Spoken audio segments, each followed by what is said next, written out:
13 दिनों से आर्मेनिया और अजरबैजान के बीच बारूदी संग्राम जारी है। बीते 13 दिनों में नागोर्नो काराबाख में जो हुआ है उसे देखकर पूरी दुनिया सन्न है, क्योंकि धरती के एक इलाके में इतना बारूद बरसा है जिसकी कल्पना भर से ही रूह कांप जाए। हर नए दिन के साथ दो मुल्कों के बीच हो रही जंग की भयावह तस्वीरें दुनिया के सामने आ रही हैं। अब तक हजारों लाशें बिछाई जा चुकी हैं, लेकिन इस जंग में अब पहले से ज्यादा विस्फोटक एक्शन होना तय है, क्योंकि अजरबैजान और आर्मेनिया की जंग में दुनिया के एक महाबली ने एंट्री कर ली है, वो भी किलर वेपन के साथ। अब तुर्की के राष्ट्रपति एर्दोगान का गुमान टूटेगा। पाकिस्तान तो दुनिया के नक्शे से ही साफ हो जाएगा। जिस नाटो के दम पर तुर्की फड़फड़ा रहा है, वही नाटो तुर्की के खिलाफ जंग का आगाज करेगा। आखिर कैसे?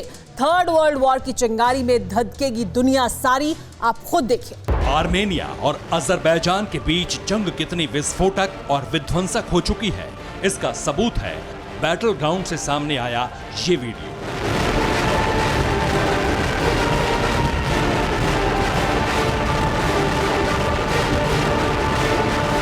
नागोर्नो काराबाख में बारूदी कोहराम मचाता ये जंगबाज अजरबैजान का मल्टी बैरल रॉकेट लॉन्चर है, जिसने आर्मेनिया के जमीन को थर्रा दिया है।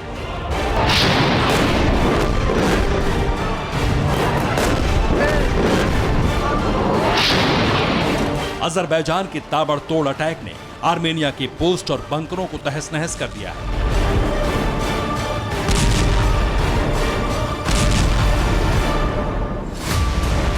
अजरबैजान की इस बारूदी सनक के पीछे की वजह है इस्लामिक देशों का खुला समर्थन। इस वक्त अजरबैजान के साथ तुर्की और पाकिस्तान खड़े हैं। दोनों मुल्क अजरबैजान को हथियार और पैसा दे रहे हैं। सैन्य मदद लगातार जारी है। इसी के दम पर अजरबैजान नागोर्नो काराबाख में आर्मेनिया को जड़ से उखाड़ फेंकने के लिए आमादा हो गया है।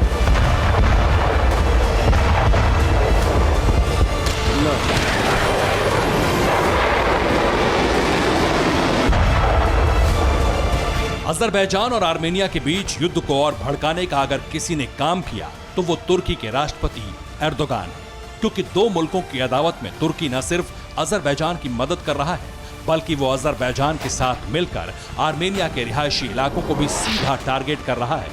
तुर्की के निशाने पर है आर्मेनिया के चर्च।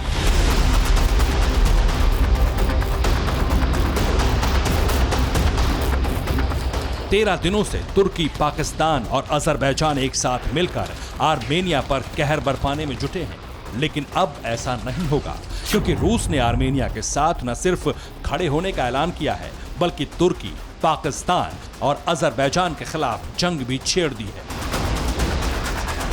असल में रूस अब तक सिर्फ तुर्की और अजरबैजान को युद्ध विराम की चेतावनी भर दे रहा था, लेकिन तीनों इस्लामिक देशों ने पुतिन की बात को हवा में उड़ा दिया। हद तो तब हो गई जब अजरबैजान ने रूस के एक इलाके पर ही मिसाइल अटैक कर दिया। हालांकि रूस ने अजरबैजान की तरफ से किए गए मिसाइल अटैक का माकूल जवाब देते हुए अपने S-300 डिफेंस सिस्टम से उसे मार गिराया, लेकिन अजरबैजान के इस कदम ने रूसी प्रेसिडेंट का माथा ठनका दिया और अब वक्त है एंग्री पुतिन के बारूदी इंतकाम का।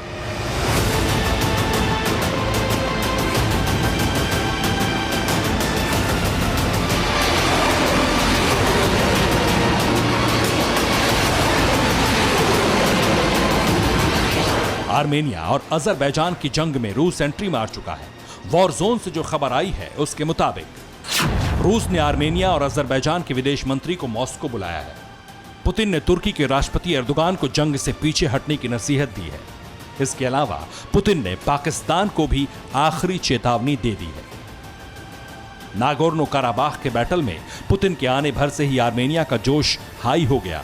आर्मेनिया ने जंगी खाने से लड़ाकों की फौज को वॉर जोन में भेजा है और इसके बाद शुरू हुआ अजरबैजान के इलाकों पर जबरदस्त बमबारी का सिलसिला। असल में रूस के आने से अजरबैजान और तुर्की का बैकफुट पर जाना तय है, क्योंकि अब तक तुर्की ये गुमान पाल कर बैठा था कि वो नाटो का सदस्य है और दुनिया का जो भी मुल्क नाटो में शामिल है उसके लिए कुछ नियम कायदे हैं। मसलन नाटो में करीब दुनिया के 30 देश शामिल हैं। इसमें अमेरिका, फ्रांस और ब्रिटेन जैसे ताकतवर मुल्क भी हैं। नाटो का हर मेंबर एक खास नियम से बंधा हुआ है। अगर किसी पर भी हमला हुआ तो सभी देश जंग में उतर जाएंगे। वैसे भी नाटो और रूस की अदावत दशकों पुरानी है, लेकिन जिस तरह से अजरबैजान और आर्मेनिया के बीच जंग में तुर्की ने भूमिका निभाई है, उससे नाटो भी तुर्की से छिटकने वाला है। क्योंकि नाटो का नियम है पहले डिफेंस फिर अटैक। लेकिन इस दफा तुर्की ने युद्ध क्षेत्र में आर्मेनिया पर पहले हमला किया। इतना ही नहीं, लगातार तुर्की की फौज आर्मेनिया के चर्च को भी निशाना बना रही है। नाटो के ज्यादातर मुल्क ईसाई बहुल हैं। इसके अलावा जिस तरह से एर्दोगान ने इस्तांबुल के हागिया सोफिया म्यूजियम को मस्जिद में तब्दील किया, उससे भी नाटो देश खफा है। इस्तांबुल में बॉस्फोरस नदी के पश्चिमी किनारे पर मौजूद गुंबदों वाली ये वही ऐतिहासिक इमारत है जो किसी जमाने में चर्च हुआ करती थी। लेकिन तुर्की ने पहले इसे मस्जिद बनाया, फिर म्यूजियम और आखिर में 10 जुलाई 2020 को एर्दोगान ने हागिया सोफिया को नमाज पढ़ने के लिए खोल दिया। तुर्की के इस कदम से यूरोप के कई ईसाई मुल्क पहले से खफा थे। लेकिन अब तुर्की जिस तरह ईसाई मुल्क आर्मेनिया पर अटैक कर रहा है, उसे देखते हुए नाटो का इस जंग में तुर्की के साथ खड़ा होना नामुमकिन है।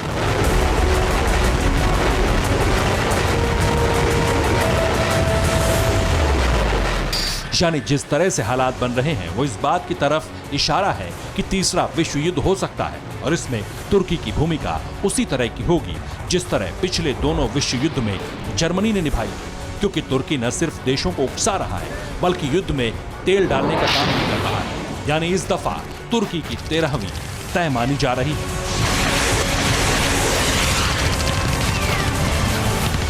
Bureau report, TV9 Bharatvarsh.